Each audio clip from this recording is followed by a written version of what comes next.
Hi, welcome back. This week I want to look at the phase of white belt to black belt. And this is quite an extensive chapter. It takes up about a third of the book, and it's entitled Practice. So it's really the nitty-gritty, the business end of what Philip Toshio Suda is talking about in Your Path. So to sum up 60 pages of a book in a couple of short words is frankly impossible. But I'm going to limit myself to looking at one or two of the elements. In his chapter, he breaks it down into 12 key components of the Zen guitarist's practice and 12 pitfalls or traps that you might fall into. And I'm going to begin this week looking at discipline. And what a word that is, because if you knew me up until 5 years ago, you would have known how much of a anti-disciplinarian I was, and how much of an ill-disciplined person I was. I mean, I think that's changed, certainly the last 5 years, and a lot of folk here see me as being incredibly disciplined, because I, for example, practice my art every day. I get up at 6 a.m. and I'm working by 7:30. I limit myself on a Friday evening to having 2 beers and I leave the pub at 8 o'clock. You know, I'm a very different character to 5 years ago. So I started thinking, if I'm going to look at discipline, I need to begin by unpacking just what was the problem for me with discipline as a concept. And I'm not going to, delve too deep into a convoluted way into this. I'm going to focus on just one definite contributing element, and it's cadets. Now, what was cadets? Well, growing up as a child in South Africa, I mean, if you're one of my South African viewers, you'll know exactly what I'm talking about. But if you're not, we as any child in a government school, private school, I guess probably as well, in South Africa, you were obliged to do cadets. Well, if you were a white male, you were obliged to do cadets. And it was a thing that very quickly, I arrived in senior school at the age of 13, and very quickly I discovered that I had an absolute hatred for it. And I also, as a result, not surprisingly, quickly demonstrated a total lack of ability in even the most basic elements of our cadet practice. In particular, I couldn't march. I mean, I was a disaster. Now, I don't think it was a lack of coordination. If you could run 100 meters in under 12 seconds as a young boy, you could probably march in time to the sergeant's time keeping. And I couldn't. And I think it was partly just a lack of concentration and disinterest, and partly willful sabotage. And this reached a peak in Standard 7, so by then I was 14, and I had descended into what was called, in those wonderfully politically incorrect times, no, there's nothing wonderful about it, in those times, what was called the abortion squad. So there I was, it was Wednesday, we were doing our cadets, and the Standard 7s were on the Phillip field, and we were marching.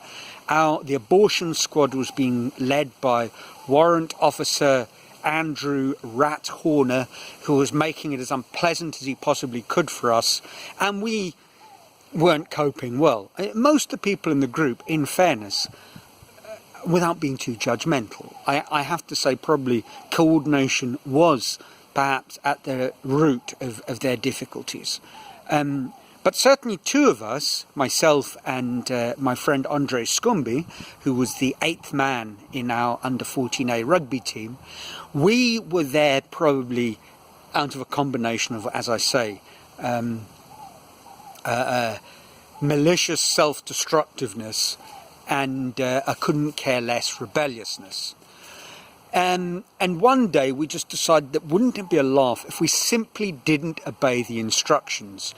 So we were given an order to right turn, and we just kept on going straight, and he kept on shouting louder and louder, veins popping, until we just carried on as a whole group, Andre leading us, something out of a sort of a Gallipoli-esque charge, or the Light Brigade, and we just marched off the Phillip Field and into a ditch. Well, for our troubles, we were put on extra parade, which was a Friday afternoon after school, 1 hour of a dreadful drilling. Wasn't fun at all. And I think that cemented my hate-hate relationship with cadets. From that point on, I suppose I became a little more adept at staying out of extra parade, but I remained a bottom-class foot soldier of the worst order in the cadet corps of my year group. No officer's rank was bestowed upon me, and that was that. And I started thinking about it this week, because, and you're possibly asking, what the hell has this got to do with Zen Guitar? Because Philip Toshio Sudo has an absolutely wonderful definition of discipline, and it really made me see that whole incident in a new light. And he borrows someone else's, but his definition is more or less this, paraphrasing: discipline is doing the right thing at the right time, in the right way, always. I mean, it's a fantastic definition of what discipline is. You know, and it immediately made it very clear to me what my problem was back then as a naive 14-year-old. The one thing in that element of discipline that I couldn't get to grips with was the actual act itself, the thing itself, cadets. Because in no way could I see how at an educational establishment marching was doing the right thing. And indeed, as I got older, and I don't want this to sort of descend into some sort of petty, vindictive political analysis, but it became clearer to me that cadets was just simply the first step in the South African government and political infrastructure's war against what they called the total total onslaught, die swart gevaar, die rooi gevaar, the black threat and the red threat, the two enemies, black people and communists.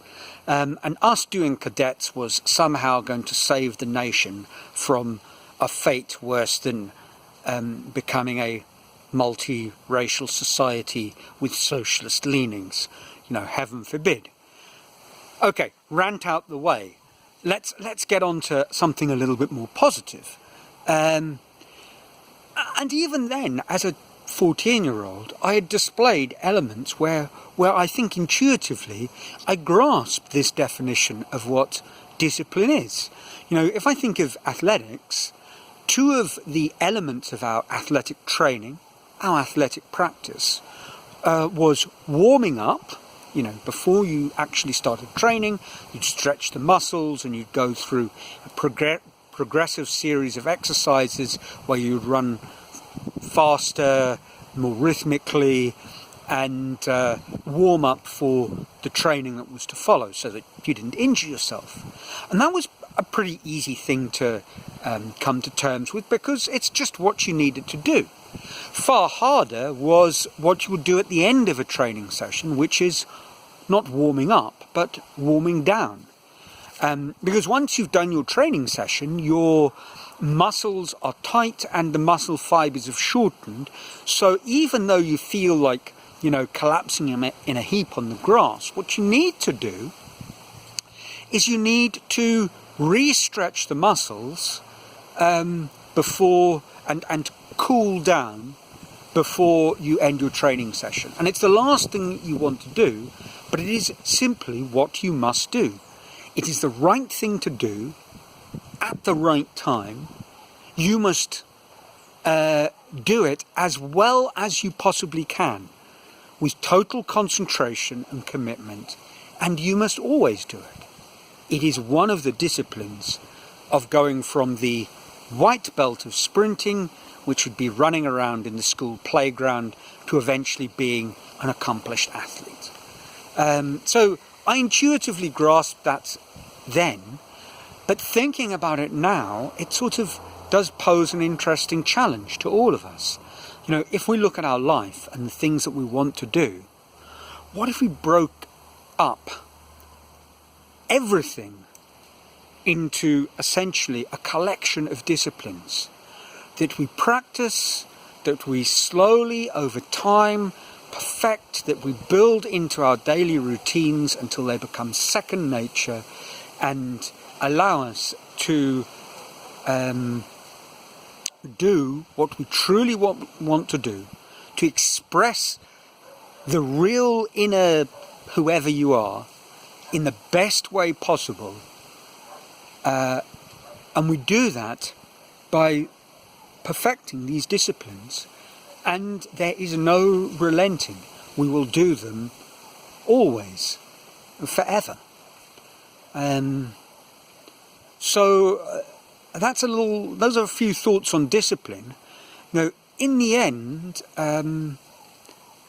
discipline is a necessary condition for accomplishing our sort of black belt status in whatever art we are practicing, in becoming a master, really. We need to master those disciplines. But I think what is important is, as much as mastering those disciplines, is understanding how and why it feeds into what we're doing, and actually why we are doing what we are doing. And in that way, it ceases to be a mindless act of authoritarian mind control, and becomes a critical element in our path towards being the best version of ourselves that we possibly can. So that's about it for this week. I'd really be interested in hearing your thoughts, as always, so feel free to comment. And until next week, keep safe, keep well, keep joyful. From a sunny Brazil, ciao.